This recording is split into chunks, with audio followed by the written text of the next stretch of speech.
ವೀಕ್ಷಕರೇ, ಹರ್ಮುಜ್ ಜಲಸಂಧಿ ಇವಾಗ ಸಾಕಷ್ಟು ಸುದ್ದಿಯಲ್ಲಿದೆ. ಅದರ ಬಗ್ಗೆ ಕಳೆದ ಕೆಲ ವಾರಗಳಿಂದ ತೀವ್ರವಾದ ಚರ್ಚೆ ನಡೀತಾ ಇದೆ. ಮುಖ್ಯವಾಗಿ ಇರಾನ್ ಈ ಹರ್ಮುಜ್ ಜಲಸಂಧಿಯನ್ನು ಬ್ಲಾಕ್ ಮಾಡ್ತಾ ಇದ್ದೀನಿ ಅಂತ ಬೆದರಿಕೆ ಹಾಕುವ ಮೂಲಕ ಅಂತಾರಾಷ್ಟ್ರೀಯ ಮಟ್ಟದಲ್ಲಿ ತೈಲ ಪೂರೈಕೆಗೆ ಬಹಳ ತೊಂದರೆಯಾಗಿದೆ. ಜಾಗತಿಕ ಮಟ್ಟದಲ್ಲಿ ಸುಮಾರು 20% ತೈಲ ಸಾಗಣೆಗೆ ಈಗ ಅಡ್ಡಿ ಉಂಟಾಗಿದೆ.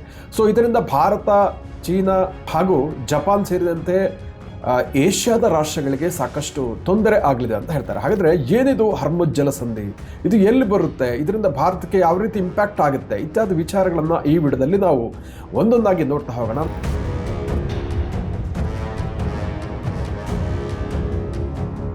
ನಾನು ನಿಮ್ಮ ಕೇಶವ್ ಪ್ರಸಾದ್. ವೀಕ್ಷಕರೇ, ಹರ್ಮುಜ್ ಜಲಸಂಧಿ ಅನ್ನುವಂಥದ್ದು ಪರ್ಷಿಯನ್ ಕೊಲ್ಲಿ ಮತ್ತು ಅರೇಬಿಯನ್ ಸಮುದ್ರ, ಹಿಂದೂ ಮಹಾಸಾಗರವನ್ನು ಜೋಡಿಸುವಂತಹ, ಇದಕ್ಕೆ ಕನೆಕ್ಟ್ ಮಾಡುವಂತಹ ಒಂದು ಪ್ರಮುಖ ನಿರ್ಣಾಯಕವಾದಂತಹ ಜಲಸಂಧಿ. ಇದರ ಒಂದು ಭಾಗದಲ್ಲಿ ಇರಾನ್ ಇದ್ರೆ, ಮತ್ತೊಂದು ಕಡೆ UAE ಮತ್ತು ಒಮಾನ್ ಇದೆ.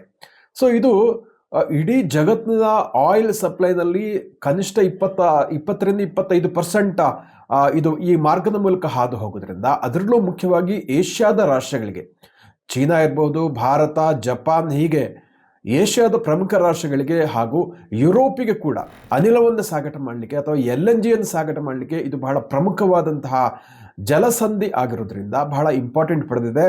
ಆದರೆ ಇವಾಗ ಆ್ಯಕ್ಚುಲಿ ಹರ್ಮುಜ್ ಮೇಲೆ ಹಾಗಿದ್ರೆ ಇರಾನ್ಗೆ ಯಾವ ಹಕ್ಕಿದೆ?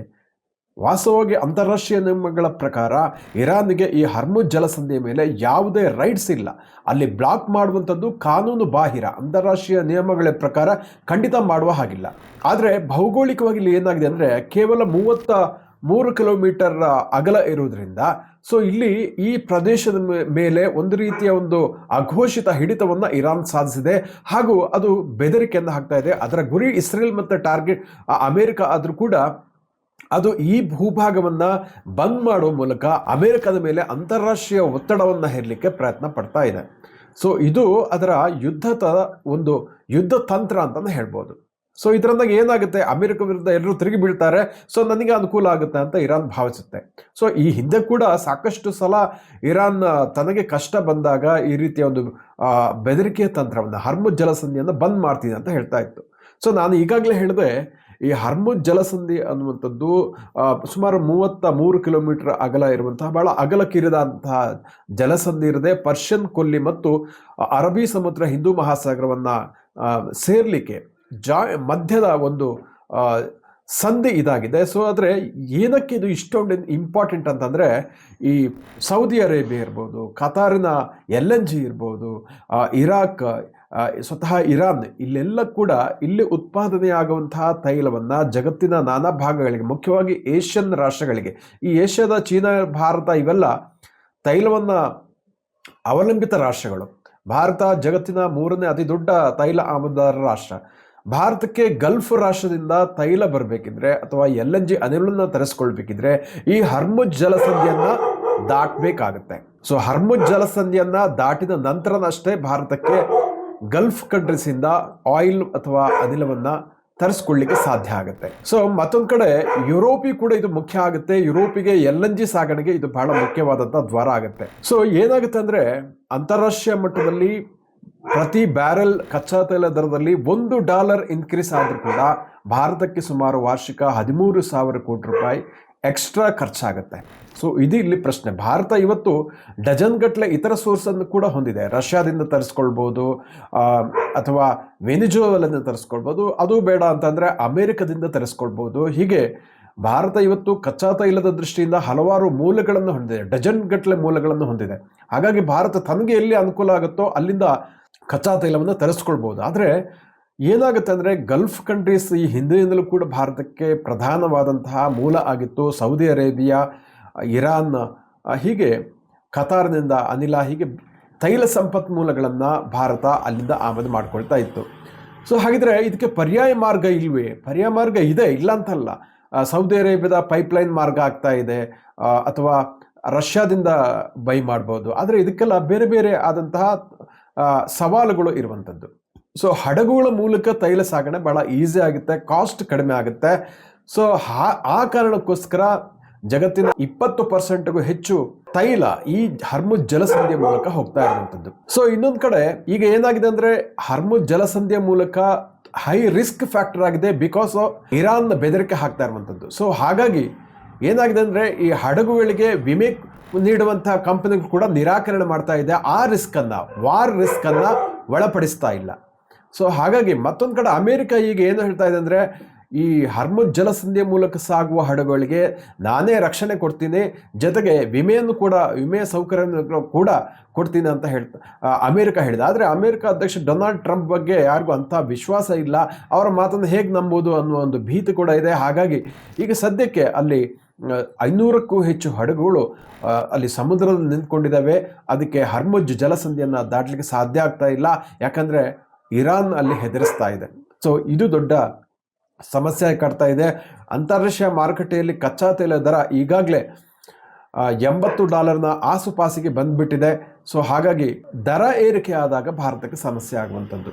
ಭಾರತ ಸಾಕಷ್ಟು ಸುಮಾರು 50 ದಿನಗಳಿಗೆ ಬೇಕಾಗುವಷ್ಟು ತೈಲ ಸಂಗ್ರಹಾಗಾರವನ್ನು ಹೊಂದಿದೆ. ಅದು ಮಂಗಳೂರು, ಪಡೂರು, ವಿಶಾಖಪಟ್ಟಣಂ ಹೀಗೆ 3 ಕಡೆ ತೈಲದ ದಾಸ್ತಾನನ್ನು ಕೂಡ ಹೊಂದಿದೆ. ಆದರೆ ಏನಾಗುತ್ತೆ ಅಂದರೆ ಈ ದಾಸ್ತಾನು ಈಗ ಸದ್ಯದ ಮಟ್ಟಿಗೆ ಒಂದು 50 ದಿನಗಳಿಗೆ ಸಾಧ್ಯ ಆಗುವಷ್ಟು ಇದೆ ಅಂತ ಒಂದಷ್ಟು ಅಂಕಿಅಂಶಗಳು ತಿಳಿಸ್ತಾ ಇದೆ. ಆದರೆ ಅದಕ್ಕೂ ಜಾಸ್ತಿ ಈ ಯುದ್ಧದ ಪರಿಸ್ಥಿತಿ ಮುಂದುವರೆದ್ರೆ ಮತ್ತು ಹರ್ಮುಜ್ ಜಲಸಂಧಿಯಲ್ಲಿ ಹಡಗುಗಳಿಗೆ ಸಾಗಲಿಕ್ಕೆ ಬೇಕಾದಂತಹ ಹಾದಿ ಸಿಗದೆ ಇದ್ರೆ, ಅಲ್ಲಿ ಬ್ಲಾಕ್ ಆದರೆ ಖಂಡಿತ ಕೂಡ ಇದು ಭಾರತಕ್ಕೂ ಕೂಡ ಸಮಸ್ಯೆ ಆಗುತ್ತೆ. ಯಾಕಂದರೆ ಒನ್ಸ್ ಆಯಿಲ್ ಪ್ರೈಸ್ ಇನ್ಕ್ರೀಸ್ ಆದರೆ ಇನ್ಫ್ಲೇಷನ್ ಆಗುತ್ತೆ. ಇನ್ಫ್ಲೇಷನ್ನ ಕಂಟ್ರೋಲ್ ಮಾಡಲಿಕ್ಕೆ ಒಂದು ಮಿತಿ ದಾಟಿದ ಬಳಿಕ RBIಗೂ ಕೂಡ ಕಷ್ಟ ಆಗುತ್ತೆ. ಸಣ್ಣ ಪುಟ್ಟ ಈಗ ಆ್ಯಕ್ಚುಲಿ ಹಣದುಬ್ಬರ ಕಂಟ್ರೋಲ್ ಇದೆ ಭಾರತದಲ್ಲಿ.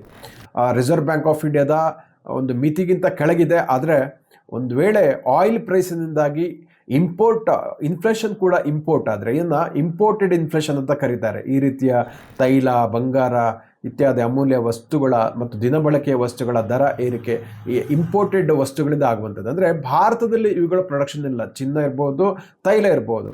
ಸೊ ಹಾಗಾಗಿ ಇಂಪೋರ್ಟೆಡ್ ಇನ್ಫ್ಲೇಷನ್ ಆಮದು ಹಣದುಬ್ಬರ ಇನ್ಕ್ರೀಸ್ ಆದರೆ ಭಾರತದಲ್ಲಿ ದಿನನಿತ್ಯ ಅವರ ಖರ್ಚು ವೆಚ್ಚಗಳು ಜಾಸ್ತಿ ಆಗುತ್ತೆ. ಯಾಕಂದರೆ ಲಾಜಿಸ್ಟಿಕ್ನಲ್ಲಿ ಪೆಟ್ರೋಲ್ ಮತ್ತು ಡೀಸೆಲ್ ಪ್ರಮುಖ ಪಾತ್ರ ವಹಿಸುತ್ತೆ. ತರಕಾರಿಗಳ ಸಾಗಣೆ ಇರ್ಬೋದು, ಹಾಲು ಇರ್ಬೋದು, ಕುಡಿಯುವ ನೀರು, ಹೀಗೆ ಪ್ರತಿಯೊಂದು ಕೂಡ ರಾಜ್ಯದಿಂದ ರಾಜ್ಯಕ್ಕೆ ಸಾಗಣೆ ಆಗಲಿಕ್ಕೆ, ಸರಕುಗಳ ಸಾಗಣೆಗೆ, ಲಾಜಿಸ್ಟಿಕ್ ಸರ್ವಿಸಿಗೆ ಪೆಟ್ರೋಲ್ ಮತ್ತು ಡೀಸೆಲ್ ಬೇಕಾಗುತ್ತೆ. ಜನಸಂಚಾರಕ್ಕೂ ಕೂಡ ಪೆಟ್ರೋಲ್ ಬೇಕಾಗುತ್ತೆ. ಕೈಗಾರಿಕೆಗಳು ಕೂಡ ಪೆಟ್ರೋಲ್, ಡೀಸೆಲ್ ಅತ್ಯವಶ್ಯಕವಾಗಿರುತ್ತೆ. ಹಾಗಾಗಿ ಭಾರತದಲ್ಲಿ ಒಂದು ವೇಳೆ ಈ ಇರಾನ್ ಯುದ್ಧ ತಿಂಗಳುಗಟ್ಟಲೆ ಮುಂದುವರೆದ್ರೆ ಖಂಡಿತವಾಗಿ ಕೂಡ ಭಾರತ ಬೇರೆ ತಂತ್ರಗಳನ್ನು ಅನುಸರಿಸಬೇಕಾಗುತ್ತೆ. ಏನು ಮಾಡಬಹುದು ಭಾರತಕ್ಕೆ ಕೆಲವೊಂದು ಆಯ್ಕೆಗಳಿದೆ. ಒಂದು, ರಷ್ಯಾದಿಂದ ತೈಲವನ್ನು ಹೆಚ್ಚುವರಿಯಾಗಿ ಆಮದು ಮಾಡಿಕೊಳ್ಳುವಂಥದ್ದು.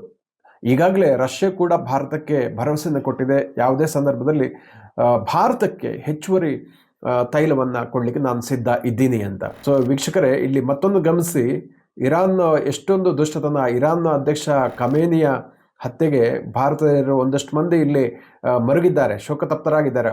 ಇರಾನ್ ಎಷ್ಟು ಉಪಕಾರ ಮಾಡಿದೆ, ಭಾರತದ ಪ್ರಧಾನಿ ಒಂದು ಮಾತು ಕೂಡ ಆಡಿಲ್ಲ ಅಂತ, ಖಂಡನೆಯನ್ನು ವ್ಯಕ್ತಪಡಿಸಿಲ್ಲ ಅಂತ. ಆದರೆ ಇವತ್ತು ಇರಾನ್ನಿಂದ ಬರ್ತಾ ಇರುವ ಸುದ್ದಿ ಏನಂದರೆ, ಇರಾನ್ ಹರ್ಮುಜ್ ಜಲಸಂಧಿಯ ಮೂಲಕ ಚೀನಾದ ಹಡಗುಗಳಿಗೆ ಸಾಗಣೆ ಆಗಲಿಕ್ಕೆ ಒಪ್ಪಿಗೆ ಕೊಡ್ತಾ ಇದೆ. ಆದರೆ ಭಾರತ ಅದಕ್ಕೆ ಕಾಣ್ತಾ ಇಲ್ವ? ಹಾಗಿದ್ರೆ ಏಷ್ಯಾದಲ್ಲಿ ಇದುವರೆಗೆ ಇರಾನ್ನಿಂದ ಸಾಕಷ್ಟು ಸಲ ದೊಡ್ಡ ಮೊತ್ತದ ತೈಲವನ್ನು ಖರೀದಿ ಮಾಡ್ತಾ ಇರುವಂತಹ ಭಾರತ ಯಾಕೆ ಇರಾನ್ಗೆ ಕಾಣಿಸ್ತಾ ಇಲ್ಲ ಅನ್ನುವಂಥ ಪ್ರಶ್ನೆ ಕೂಡ ಇಲ್ಲಿ ಬರುತ್ತೆ. ಹಾಗಾದರೆ ಖಮೇನಿ ಬೆಂಬಲಿಗರಿಗೆ ಭಾರತ ಯಾಕೆ ಕಾಣ್ತಾ ಇಲ್ಲ? ಸೊ ಇದು ದೊಡ್ಡ ಪ್ರಶ್ನೆ ಆಗಿದೆ.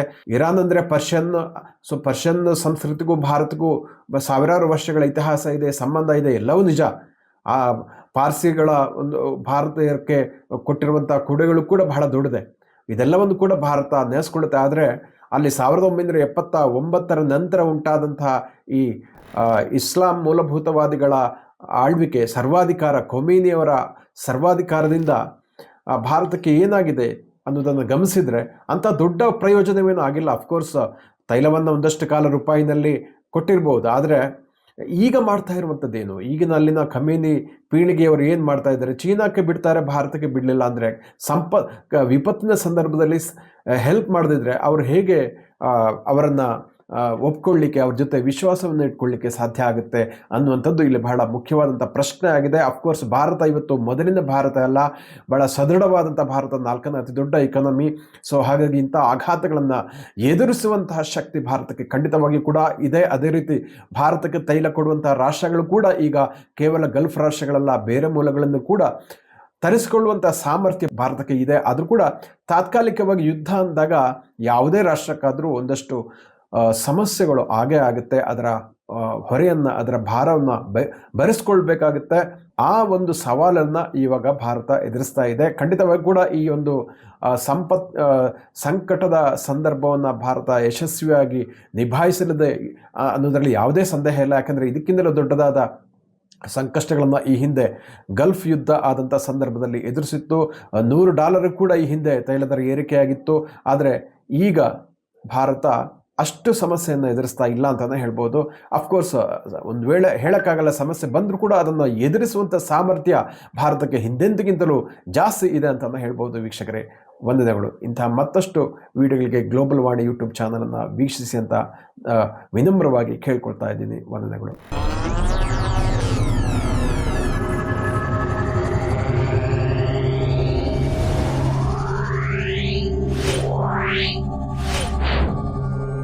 Yeah.